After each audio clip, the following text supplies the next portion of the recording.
नमस्कार दोस्तों, स्वागत है आपका study for public service commission में आरआरबी एनटीपीसी ग्रेजुएशन और under graduation level PYQ series के अंदर आज जो है हम 42वां भाग डिस्कस करने वाले हैं। इससे पहले जो है 41 भाग आ चुके हैं। आई होप आपने उन सब भागों को देख लिया होगा।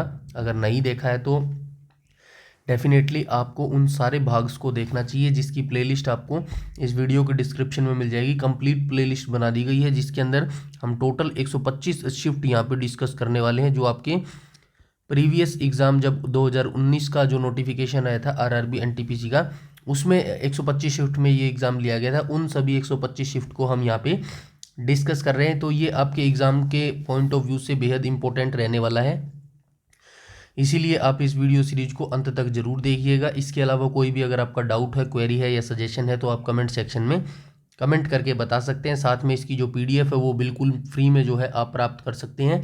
कहाँ पर मिलेगी? हमारे टेलीग्राम चैनल पर मिलेगी, जिसका लिंक आपको वीडियो के डिस्क्रिप्शन में मिल जाएगा। तो वहाँ से टेलीग्राम को ज्वाइन कर लीजिएगा। और डेली करंट अफेयर की जो पिक्स है वो भी हम वहाँ पर जो अपलोड है वो करते रहते हैं। ठीक है, आज के वीडियो सेशन की हम शुरुआत कर लेते हैं। क्वेश्चन नंबर फर्स्ट पर चलते हैं। क्वेश्चन नंबर फर्स्ट में क्या कहा गया है? निम्न में से किसे अक्टूबर 2020 में बांग्लादेश में भारत का जो राजदूत है वो नियुक्त किया गया था? तो किसे किया गया था? विक्रम कुमार दुरई स्वामी को जो है 2020 में बांग्लादेश के अंदर जो है भारत का राजदूत नियुक्त किया गया था। इतनी जो पीछे की अपॉइंटमेंट्स है वो नहीं पूछी जाएगी, क्योंकि ये जब एग्ज़ाम हुआ था 19-20 के अंदर, तभी ये लेटेस्ट करंट अफेयर का क्वेश्चन था, इसीलिए उस समय पूछा गया था। वर्तमान में तभी मैं कहता हूँ एक साल की जितनी भी न्यू अपॉइंटमेंट होती है ना, वो सारी आप जरूर देख जाना। ठीक है, उनसे ही आपका जो है क्वेश्चन पूछा जाएगा। इतना पीछे जो है आपको याद रखने की जरूरत नहीं है। अब बांग्लादेश की बात हुई है तो बांग्लादेश की जो राजधानी है वो क्या हो जाएगी?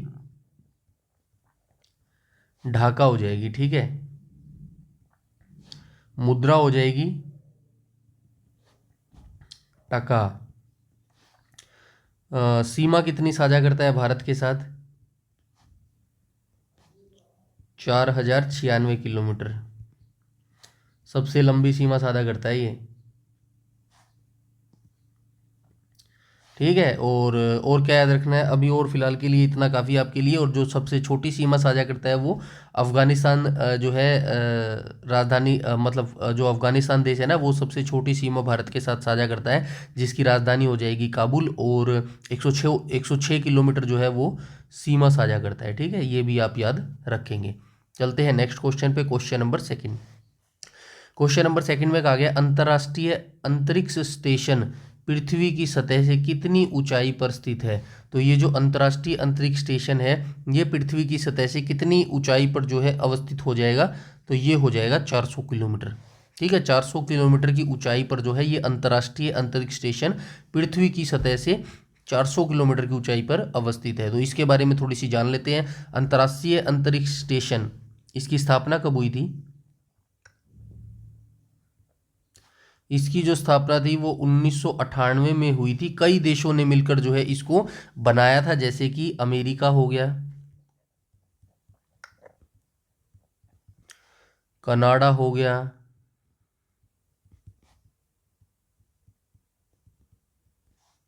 जापान हो गया, और भी काफ़ी देश थे। तो ये मैंने कुछ देश आपको बता दिए हैं। इन देशों ने मिलकर जो है अंतर्राष्ट्रीय अंतरिक्ष स्टेशन की जो स्थापना थी 1998 में की थी। और अंतर्राष्ट्रीय अंतरिक्ष स्टेशन की जो ऊंचाई है वो आपको पता ही चल गया, 400 किलोमीटर की ऊंचाई पर जो है ये अवस्थित है। और ये पृथ्वी की निचली कक्षा में परिक्रमा करता है, ये भी पूछा जा चुका है। ये लाइन जरूर याद रखना, पृथ्वी की निचली कक्षा में परिक्रमा करता है। ये लाइन पूछी गई है इसीलिए बता रहा हूं, परिक्रमा करता है। ठीक है, ये लाइन आप जरूर याद रखेंगे। ठीक है, निचली कक्षा में ये जो है चक्कर लगाता है। और ये जो ISS है यानी कि अंतर्राष्ट्रीय अंतरिक्ष स्टेशन जो है ये 90 मिनट में पृथ्वी का जो है एक चक्कर लगा लेता है। और इसका उपयोग क्या है, तो ISS का जो उपयोग है वो अंतरिक्ष में रहने और काम करने के बारे में जानने के लिए किया गया है। अंतरिक्ष यात्री जो है, इसमें अंतरिक्ष यात्री रहते हैं और अपने विषयों का जो है शोध करते हैं। लंबाई इसकी जो है 109 मीटर हो जाएगी। और वजन इसका जो है, वजन छोड़ दीजिएगा, वजन मेरे को भी नहीं पता कितना है इसका। उसके बाद जो है इतनी जानकारी जो है आप इस क्वेश्चन के बारे में रखेंगे। ठीक है, किन किन देशों ने बनाया और जो है पृथ्वी की कौन सी कक्षा में ये परिक्रमा करता है, स्थापना कब की गई और कितनी ऊंचाई पर ये अवस्थित है, ये सारी जानकारी जो है आप इस क्वेश्चन के बारे में याद रखेंगे। चलते हैं नेक्स्ट क्वेश्चन पे, क्वेश्चन नंबर 3। यहाँ पे पूछा गया है निम्नलिखित में से कौन सा रोग विषाणु जनित नहीं है। तो विषाणु से जो है कौन सा रोग नहीं होता है ये पूछा गया है। तो तपेदिक जो है ये विषाणु से नहीं होता, ये किससे होता है, जीवाणु से होता है। अब बता देता हूं आपको विषाणु जनित रोग, विषाणु से होने वाले रोग।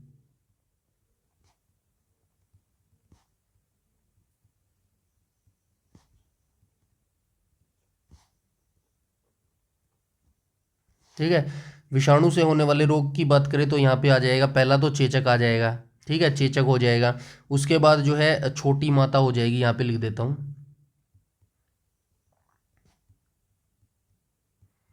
छोटी माता हो जाएगा। और क्या हो जाएगा, और इन्फ्लुएंजा हो जाएगा, इन्फ्लुएंजा। ठीक है, इन्फ्लुएंजा हो जाएगा, सार्स हो जाएगा। और क्या हो जाएगा, पैपिलोमा वायरस हो जाएगा।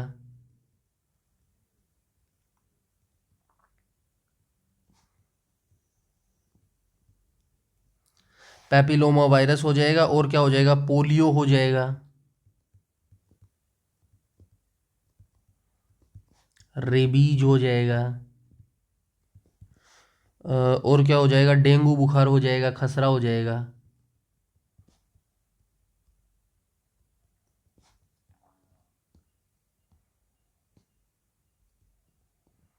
तो ये सारे जो बुखार हैं ये मैंने क्या लिखा है, विषाणु जनित रोग है, यानी कि विषाणु से होते हैं। अब जीवाणु से लिख देता हूँ, जीवाणु से कौन कौन से रोग होते हैं आपको पता होना चाहिए। ऐसे ही एक पॉइंट दे देगा और आज जो है आपसे क्वेश्चन पूछ लेगा। तो जीवाणु से कौन कौन से होते हैं, जीवाणु से जो है 6 रोग होते हैं जो इस ऑप्शन में दिया गया है, 6 रोग। ठीक है, और कौन सा हो जाएगा, 6 रोग हो जाएगा, टाइफाइड हो जाएगा, निमोनिया हो जाएगा, निमोनिया, टाइफाइड। ठीक है, ये सारे रोग जो है आप याद रखेंगे एक बार के लिए। ठीक है, विषाणु से होने वाले रोग ये हैं और जीवाणु से होने वाले रोग ये है। ठीक है, ये सारे जो है आप याद रखेंगे। क्वेश्चन नंबर 4 पर चलते हैं। क्वेश्चन नंबर 4 में क्या कहा गया है, भुक्ति, भोग, विषय, विधि और मंडल डैश थे। तो ये क्या चीजें थी, तो ये क्या चीजें थी, ये थी भाई गुप्त काल में किए गए प्रशासनिक विभाजन। जो गुप्त वंश होता था ना, गुप्त वंश की स्थापना किसने की थी, श्रीगुप्त ने की थी। कब की थी,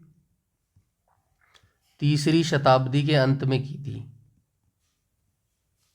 लेकिन इसका जो वास्तविक संस्थापक है वो किसको माना जाता है, चंद्रगुप्त प्रथम को इसका जो है वास्तविक संस्थापक माना जाता है, चंद्रगुप्त प्रथम को। ठीक है, अगर मैं इनके शासनकाल की बात करूं तो लाइनवाज कौन आया, सबसे पहले आया श्रीगुप्त, श्रीगुप्त के बाद आया घटोत्कच, घटोत्कच। ठीक है, घटोत्कच के बाद कौन आया, घटोत्कच के बाद आया समुद्रगुप्त, माफ कीजिएगा चंद्रगुप्त प्रथम।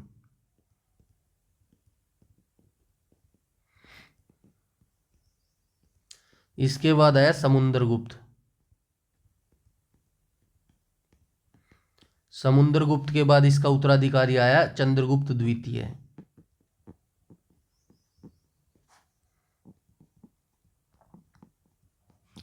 ठीक है, इतने जो है इनके शासनकाल के जो राजा रहे हैं वो भी आप याद रखेंगे। और ये जो भुक्ति, भोग, विषय और विधि ये होते थे जो गुप्त साम्राज्य था ना उस काल में प्रशासनिक जो विभाजन थे वो किए गए थे। यानी कि जो वर्तमान में हमारे मंडल होते हैं ना, मंडल,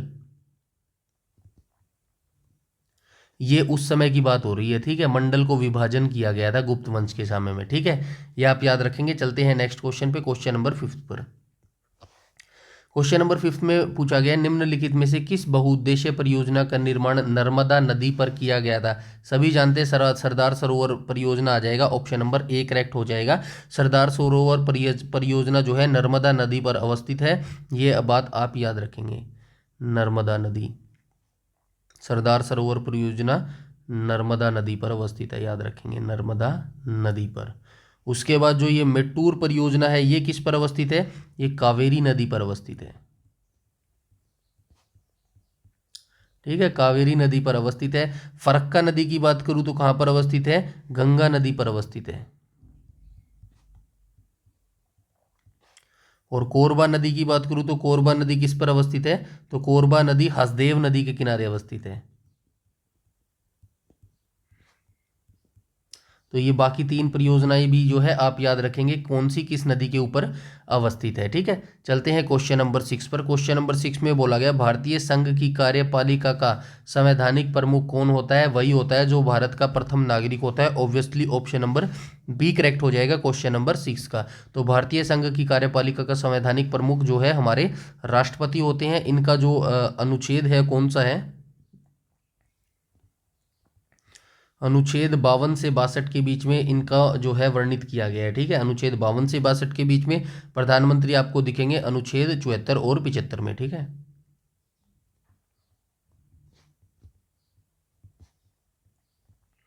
ठीक है, ये जानकारी जो है आप याद रखेंगे। चलते हैं नेक्स्ट क्वेश्चन पे, क्वेश्चन नंबर 7 पर। क्वेश्चन नंबर 7 में क्या कहा गया है, भारत हैवी इलेक्ट्रिकल्स लिमिटेड भेल एक महारत्न कंपनी है। तो महारत्न कंपनी हो जाएगा ऑप्शन नंबर बी। वर्तमान में हमारी कितनी महारत्न कंपनी है, वर्तमान में 14 महारत्न कंपनी है,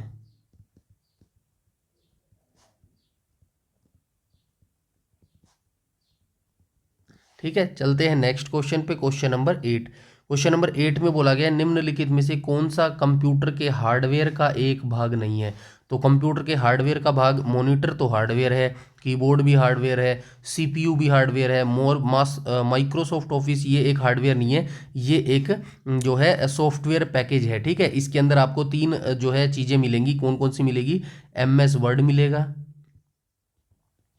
MS एक्सेस मिलेगा, और क्या मिलेगा, MS पावर पॉइंट मिलेगा, ठीक है, MS पावर पॉइंट। ये तीन चीज़ें मिलेंगी माइक्रोसॉफ्ट ऑफिस के अंदर, और दिस इज ए सॉफ्टवेयर चीज़, ठीक है, सॉफ्टवेयर है ये एक प्रकार का, ठीक है। चलते हैं नेक्स्ट क्वेश्चन पे, क्वेश्चन नंबर 9 पर। क्वेश्चन नंबर 9 में बोला गया है, 1 जनवरी 2021 के मुताबिक भारत को UN सुरक्षा परिषद के अस्थायी सदस्य के तौर पर कितनी बार चुना जा चुका है, कितनी बार चुना जा चुका है, 8 बार चुना जा चुका है। क्वेश्चन नंबर जो 9 है इसका राइट ऑप्शन हो जाएगा ऑप्शन नंबर ए। संयुक्त राष्ट्र के बारे में आप सभी जानते हैं, संयुक्त राष्ट्र की जो स्थापना थी 24 अक्टूबर 1945 को हुई थी, हेडक्वार्टर न्यूयॉर्क में हो जाएगा, ठीक है। और इसके 5 स्थायी सदस्य हैं, 10 अस्थायी सदस्य हैं, ठीक है। ये चीज़ें भी जो है आप याद रखेंगे। चलते हैं नेक्स्ट क्वेश्चन पे, क्वेश्चन नंबर 10 पर।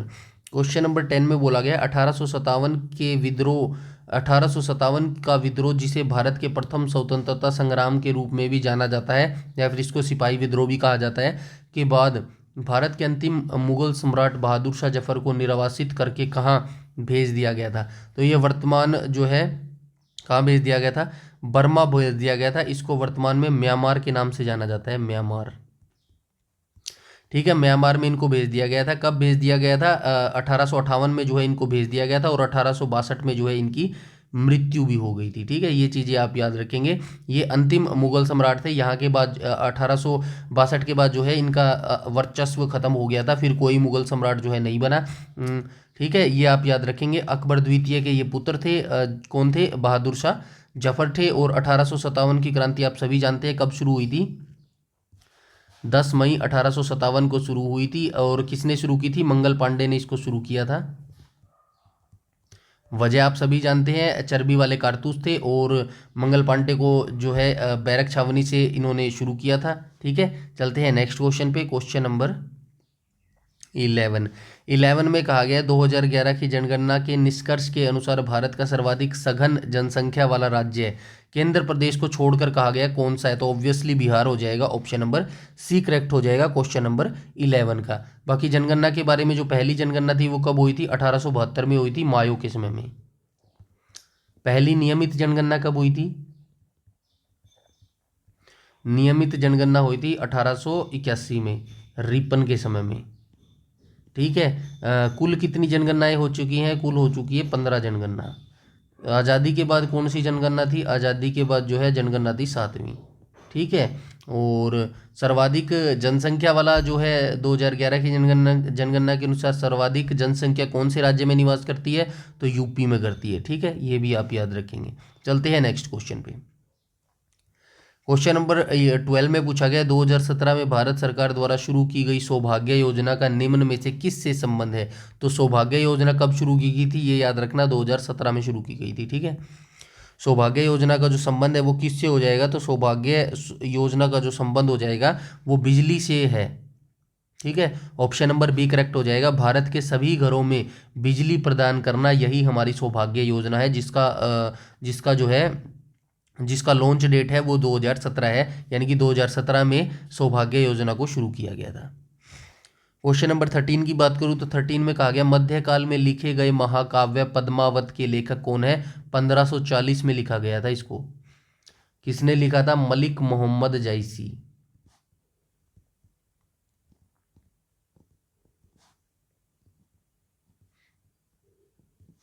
कौन किसके किसके बारे में लिखा है? तो ये रानी पद्मावती के बारे में लिखा है।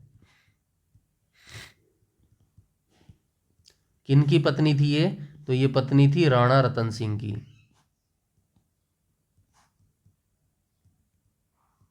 आप सभी जानते हैं जो है अलाउद्दीन खिलजी था।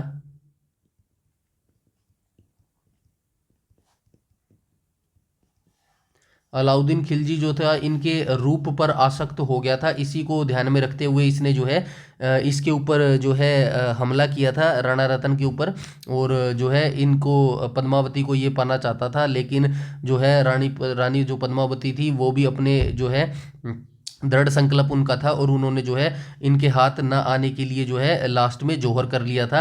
आई होप आपको ये जो चीज़ें हैं वो पता होगी। ऑप्शन नंबर सी हो जाएगा करेक्ट। और जो अलाउद्दीन खिलजी था, ये खिलजी वंश की जो है खिलजी वंश के अंदर जो है आते हैं, और जो खिलजी वंश की स्थापना है ये किसने की थी? ये आप मुझे कमेंट सेक्शन में कमेंट करके बताएंगे। 1290 में जो है इसकी स्थापना हुई थी खिलजी वंश की। किसने की थी ये आप मुझे कमेंट सेक्शन में जरूर बताएंगे। ठीक है, और जिसने खिलजी वंश की स्थापना की थी उनके ये अलाउद्दीन खिलजी क्या थे? तो ये इनके भतीजे और दामाद दोनों होते थे। ठीक है, चलते हैं नेक्स्ट क्वेश्चन पे। Question number 14। क्वेश्चन नंबर 14 में क्या कहा गया है? 2019 में वंदना नेपाल नामक नेपाली लड़की ने 126 घंटे तक लगातार नृत्य करके किसी एक व्यक्ति द्वारा सबसे लंबे नृत्य मैराथन का गिनीज वर्ल्ड रिकॉर्ड बनाया। ऐसा करके उसने किसका रिकॉर्ड तोड़ा है? तो किसका रिकॉर्ड तोड़ा है भाई ऐसा करके? तो ऐसा करके जो है इन्होंने कलामंडलम हेमलता का जो है रिकॉर्ड तोड़ा है। ठीक है, चलते हैं नेक्स्ट क्वेश्चन पे। Question number 15। क्वेश्चन नंबर 15 में पूछा गया साइमन कमीशन में कितने भारतीय सदस्य थे? कितने भारतीय सदस्य थे? तो एक भी भारतीय सदस्य नहीं था, इसीलिए इसको जो है श्वेत कमीशन बोला जाता था। श्वेत कमीशन बोला जाता था। और श्वेत कमीशन का विरोध करते हुए लाला लाजपत राय की जो है मृत्यु हो गई थी। उनका विरोध कर रहे थे और पुलिस ने उनके सर पर जो है डंडे बरसा दिए थे, और उनकी वजह से जो है उनकी मृत्यु हो गई थी। भारत कब आया था ये? तो ये भारत आया था 3 फरवरी 1928 को। 3 फरवरी 1928 को जो है ये साइमन कमीशन जो है भारत आया था, और साइमन कमीशन की अध्यक्षता जो है इसकी साइमन कमीशन के द्वारा है इसकी जो है अध्यक्षता की गई थी, इसीलिए इसका जो है साइमन कमीशन नाम था। और श्वेत कमीशन इसको इसलिए कहा जाता है क्योंकि एक भी जो है भारतीय सदस्य इसके अंदर नहीं था। ठीक है, चलते हैं नेक्स्ट क्वेश्चन पे। क्वेश्चन नंबर 16 में बोला गया ऑटोमोबाइल वाहनों में लगे उस उपकरण को क्या कहा जाता है जो यात्रा के दौरान तय की गई दूरी को दर्शाता है? तो क्या बोला जाता है भाई? ओडोमीटर बोला जाता है। ठीक है, स्पीडोमीटर नहीं बोला जाता, ओडोमीटर बोला जाता है। क्वेश्चन नंबर डी 16 का जो है राइट ऑप्शन हो जाएगा ऑप्शन नंबर डी करेक्ट हो जाएगा। वाहनों के अंदर जो है ओडोमीटर जो है उपकरण होता है, जिसके जरिए जो है हम यात्रा जो करते हैं ना, उसमें कितनी दूरी हमने तय की वो सारा जो है उसके अंदर दिखा देता है। 17 में बात करें तो 17 में क्या कहा गया है? संयुक्तता एक इलेक्ट्रॉनिक युद्ध कार्यक्रम है जिसे भारत में डैश और भारतीय सेवा सेवा सेवा द्वारा संयुक्त रूप से विकसित किया गया था। किसके द्वारा ये विकसित किया गया था? जिसे भारत में भारतीय सेना आएगा यहाँ पे, भारतीय सेना, ठीक है, भारतीय सेना और किसके द्वारा, इन दोनों ने मिलकर जो है इसको बनाया था। किसने बनाया था? डीआरडीओ और भारतीय सेना ने जो है दोनों ने मिलकर क्या बनाया था? संयुक्तता बनाया था। ये एक क्या है? एक इलेक्ट्रॉनिक युद्ध कार्यक्रम है, ठीक है, एक इलेक्ट्रॉनिक युद्ध कार्यक्रम है जिसका नाम है संयुक्तता। और इसको किसने बनाया था? भारतीय सेना और जो है डीआरडीओ ने बनाया था। डीआरडीओ की बात करूँ तो 1958 में जो है इसकी स्थापना हुई थी। हेडक्वार्टर हो जाएगा नई दिल्ली के अंदर।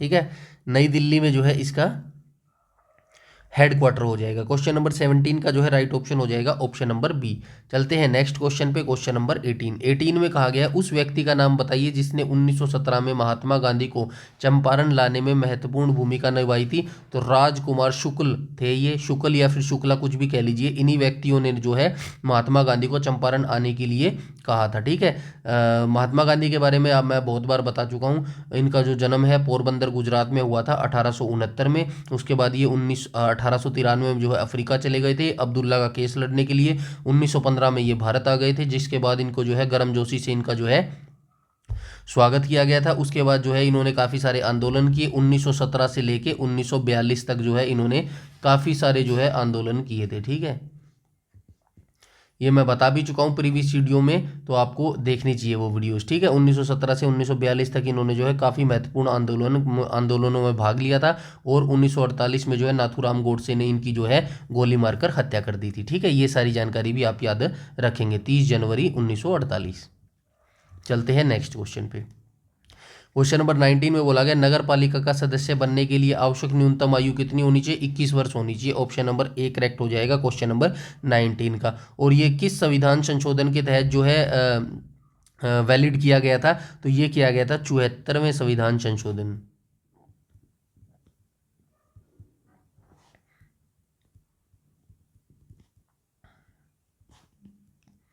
1992। और 73वें संविधान संशोधन क्या था 1992 में? ये पंचायती राज से था। ठीक है,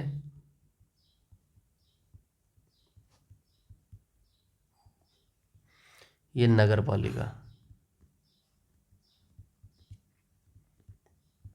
ठीक है, ये चीज़ें भी आप याद रखेंगे। चलते हैं नेक्स्ट क्वेश्चन पे, क्वेश्चन नंबर 20 में क्या कहा गया? 2019 में निम्नलिखित में से किस देश के चर्च, होटल और पर्यटन स्थल पर ईस्ट समारोह, ईस्टर आएगा ये, ईस्टर चर्च, जो चर्च होता है ना, चर्च समारोह के दौरान आत्मघाती बम हमलावरों ने जो है हमला किया था? राइट ऑप्शन हो जाएगा ऑप्शन नंबर सी। तो ये श्रीलंका देश में जो है 2019 में चर्च, होटल और पर्यटन स्थल पर जो है ईस्टर समारोह के दौरान बम हमलावरों ने जो है हमला किया था। प्रथम तैरने वाला प्राथमिक विद्यालय का उद्घाटन कहाँ पर किया गया है? तो ये प्रथम तैरने वाला जो प्राथमिक विद्यालय है वो कहाँ पर किया गया है? आप सभी जानते हैं लोकटक झील मणिपुर जो है, इसको तैरता हुआ जो है वो भी बोला जाता है पर्यटन स्थल। तो यहीं पर जो है एक तैरने वाला प्राथमिक विद्यालय जो है इसका उद्घाटन किया गया है। ठीक है, ये चीज़ें भी आपको याद होनी चाहिए। पिछोला झील जो है उदयपुर में अवस्थित है, नैनी झील नैनीताल में अवस्थित है, और डल झील जो है श्रीनगर में अवस्थित है। तीनों जो है आपको याद रखनी चाहिए। 22 की बात करूँ तो हार्ड डिस्क किस प्रकार के डेटा स्टोरेज डिवाइस का एक उदाहरण है? ऑब्वियसली द्वितीय स्टोरेज है। ये जो हार्ड डिस्क है हमारी ये द्वितीय स्टोरेज है। प्राथमिक स्टोरेज क्या होगी ये आप मुझे बताएंगे। ठीक है, प्राथमिक स्टोरेज। चलते हैं नेक्स्ट क्वेश्चन पे, क्वेश्चन नंबर 23। क्वेश्चन नंबर 23 पर चलते हैं। क्वेश्चन नंबर 23 में क्या कहा गया है और इसकी शुरुआत और देख लेना भाई कब हुई थी। लोकटक झील के अंदर जो ये प्राथमिक ये है ना, भारत के प्रथम तैरने वाले प्राथमिक विद्यालय का उद्घाटन ये कब हुआ था? 2017 में हुआ था। ये डेट भी आप याद रखना, पूछ सकता है, ठीक है। क्वेश्चन नंबर 23 की बात करें तो 23 में क्या कहा गया है? निम्नलिखित में से किस प्रौद्योगिकी कंपनी द्वारा न्यूयॉर्क में अक्टूबर 2019 में हेलीकॉप्टर सेवाओं को शुरुआत की गई है? तो ये उबर के द्वारा शुरू की गई है। क्वेश्चन नंबर 23 का राइट ऑप्शन हो जाएगा ऑप्शन नंबर बी। तो ये जो है किस प्रौद्योगिकी कंपनी द्वारा, यानी कि उबेर कंपनी के द्वारा जो है न्यूयॉर्क में अक्टूबर 2019 में हेलीकॉप्टर सेवाओं की शुरुआत की गई है। उसके बाद क्या पूछा गया? पंपास, स्टेपीज, स्वाना और पेरिज सभी प्रसिद्ध डैश के नाम है? झरनों के, चक्रवातों के, झीलों के, या फिर घास के मैदानों के? राइट ऑप्शन हो जाएगा ऑप्शन नंबर डी, ये घास के मैदान है। आइए देख लेते हैं कौन कौन सा जो है घास का मैदान कहाँ पर अवस्थित है। सबसे पहले बात कर लेते हैं डाउन्स की। कहाँ पर है? ऑस्ट्रेलिया में, ठीक है, ऑस्ट्रेलिया में हो जाएगा। पंपास कहाँ पर हो जाएगा? पंपास जो है ये हो जाएगा अर्जेंटीना में। उसके बाद क्या याद रखना है? प्रेरी। प्रेरी कहाँ पर हो जाएगा? उत्तरी अमेरिका।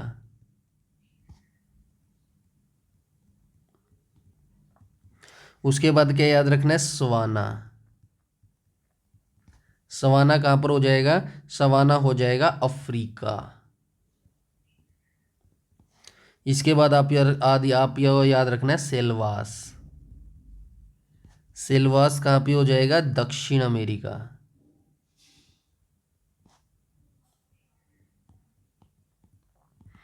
उसके बाद क्या याद रखेंगे? स्टेपीज। स्टेपीज कहाँ पर हो जाएगा? यूरोप में। ठीक है, ये सारे जो है घास के मैदानों के बारे में आप याद रखेंगे। चलते हैं क्वेश्चन नंबर 25 पर। क्वेश्चन नंबर 25 में क्या कहा गया है?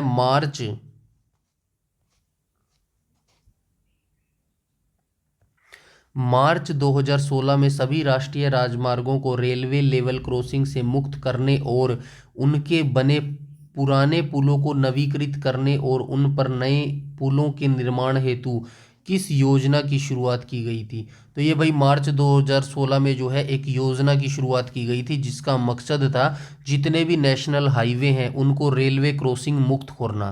ठीक है, रेलवे क्रॉसिंग मुक्त करना। कौन सी ये थी? तो ये हो जाएगा क्वेश्चन नंबर 25 का right option option number D. तो मार्च 2016 में सेतु भारतम परियोजना का जो है शुभारंभ किया गया था। मोडम किससे जुड़ा होता है? सभी जानते हैं टेलीफोन से जुड़ा होता है। कहा गया telephone phone line. Option number C correct हो जाएगा क्वेश्चन नंबर 26 का। मोडम जो होता है ना, जो इंटरनेट हमारा चलता है, इंटरनेट इंटरनेट इंटरनेट ये फोन लाइन से कनेक्ट होता है। ठीक है, फोन लाइन। 27 की बात करूँ तो किस उपकरण का उपयोग प्रत्यावर्ती धारा को दिष्ट धारा में परिवर्तित करने के लिए किया जाता है? ये हो जाएगा दिष्टकारी। ऑप्शन नंबर सी करेक्ट हो जाएगा क्वेश्चन नंबर 27 का। ये साइंस का क्वेश्चन है, देख लेना कैसे कुछ होता है, मैंने बता दिया। तो ये दिष्टकारी उपकरण है जिसका उपयोग करके प्रत्यावर्ती धारा को दिष्ट धारा में जो है परिवर्तित किया जाता है। निर्भय मिसाइल की मारक सीमा कितनी है? तो जो निर्भय मिसाइल है हमारी, ये कितने किलोमीटर तक जो है भेद सकता है टारगेट को? तो इसका राइट ऑप्शन हो जाएगा 1000 किलोमीटर। ठीक है, 29 को देख लेते हैं। 29 में क्या कहा गया है?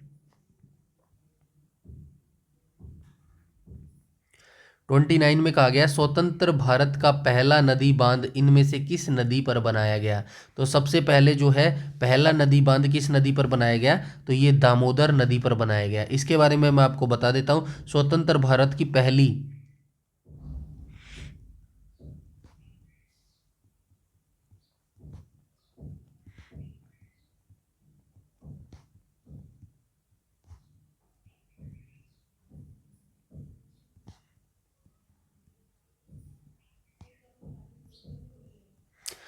बहुउद्देशीय परियोजना कौन सी थी? तो ये ये थी दामोदर नदी घाटी परियोजना। दामोदर घाटी परियोजना। ये हमारी पहली स्वतंत्र भारत की पहली बहुउद्देशीय परियोजना थी। दामोदर नदी पर इसको बनाया गया था। दामोदर नदी पर इसको बनाया गया था। इसकी शुरुआत कब हुई थी? तो इसकी शुरुआत हुई थी भाई 1948 में। ठीक है, 1948 में जो है इस नदी घाटी की परियोजना की शुरुआत हुई थी। अब बात करते हैं जो पहला बांध, ये जो पहला बांध क्वेश्चन में पूछा गया है ना, पहला बांध, इसकी शुरुआत कब हुई थी? ये 1953 में बना था। ठीक है, 1953 में जो है तिलैया में दामोदर नदी की सहायक पर बराकर नदी पर जो है इसको बनाया गया था। ठीक है, दामोदर नदी की सहायक बराकर नदी पर जो है पहला बांध 1953 में बनाया गया था। ठीक है, ये चीज़ आप याद रखेंगे। क्वेश्चन नंबर 30 की बात कर लेते हैं। क्वेश्चन नंबर 30 में क्या कहा गया? रक्त में डैश नामक एक तरल मोट्रिक्स होता है जिसमें लाल रक्त कणिकाएं, श्वेत रक्त कणिकाएं और प्लेटलेट्स जो है तैरते रहते हैं। तो क्या होता है? प्लाज्मा हो जाएगा। क्वेश्चन नंबर 30 का राइट ऑप्शन हो जाएगा ऑप्शन नंबर बी। प्लाज्मा के अंदर जो है लाल रक्त कणिकाएं यानी कि रेड ब्लड सेल और वाइट ब्लड सेल, साथ में प्लेटलेट्स जो है वो तैरते रहते हैं। 31 की बात करूँ तो 31 में क्या कहा गया? वर्तमान विनिमय दरों और मूल्य पर किसी अन्य मुद्रा के सापेक्ष किसी मुद्रा की क्रय क्षमता को क्या कहा जाता है? तो क्या कहा जाता है? ये कहा जाता है वास्तविक विनिमय दर बोला जाता है। ठीक है, क्वेश्चन नंबर 32, घूमर की बात हुई है तो राजस्थान आ जाना चाहिए। राजस्थान कहाँ पर है? Option number C. तो घूमर कहाँ का लोकप्रिय नृत्य है? तो ये राजस्थान का लोकप्रिय नृत्य है। उत्तर प्रदेश का क्या हो जाएगा? नौटंकी हो जाएगा। ठीक है, उत्तर प्रदेश का हो जाएगा नौटंकी हो जाएगा, लोकगीत और लोक नृत्य, और गुजरात का जो है डांडिया हो जाएगा। ठीक है, चलते हैं नेक्स्ट क्वेश्चन पे। चश्मा 3 नाभिकीय शक्ति केंद्र कहाँ अवस्थित है? ऑब्वियसली जो है पाकिस्तान के अंदर ये अवस्थित है। ऑप्शन नंबर ए करेक्ट हो जाएगा। चश्मा 3 जो है पाकिस्तान जो है सबको चश्मा पहनाता है। ठीक है ना, तो ऐसे आप याद रखेंगे, पाकिस्तान सबको चश्मा पहना देता है और पाकिस्तान का ये जो है नाभिकीय शक्ति केंद्र अवस्थित है। पाकिस्तान की राजधानी कौन सी हो जाएगी? ये आप मुझे कमेंट सेक्शन में कमेंट करके बताएंगे। अफगानिस्तान की काबुल हो जाएगी, बांग्लादेश की ढाका हो जाएगी और भारत की नई दिल्ली हो जाएगी। ठीक है, पाकिस्तान की राजधानी आप मुझे कमेंट सेक्शन में कमेंट करके बताएं। पहली राजधानी कोलकाता होती थी भारत की, लेकिन 1911 में जो है इसको दिल्ली स्थानांतरित कर दिया गया। ठीक है, क्वेश्चन नंबर 34 को देख लेते हैं। 34 में ठोस से गैसीय माध्यम में जाते समय ध्वनि की चाल डैश होती है। तो ठोस से जब ध्वनि जो है गैस के अंदर जाती है तो क्या इसकी चाल क्या हो जाती है? धीमी हो जाती है, तेज हो जाती है, क्या हो जाती है? तो 34 का जो है राइट ऑप्शन हो जाएगा ऑप्शन नंबर डी, यानी कि घटती है। और ध्वनि की चाल सबसे अधिक किस में होती है? एल्यूमिनियम में होती है। ठीक है,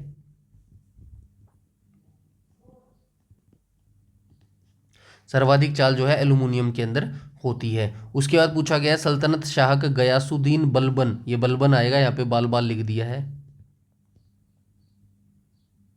बलबन ने किस अवधि के दौरान दिल्ली पर कब्जा किया? तो इन्होंने 66 से 90 तक किया था। कहाँ पर है? ये रहा ऑप्शन नंबर सी करेक्ट हो जाएगा।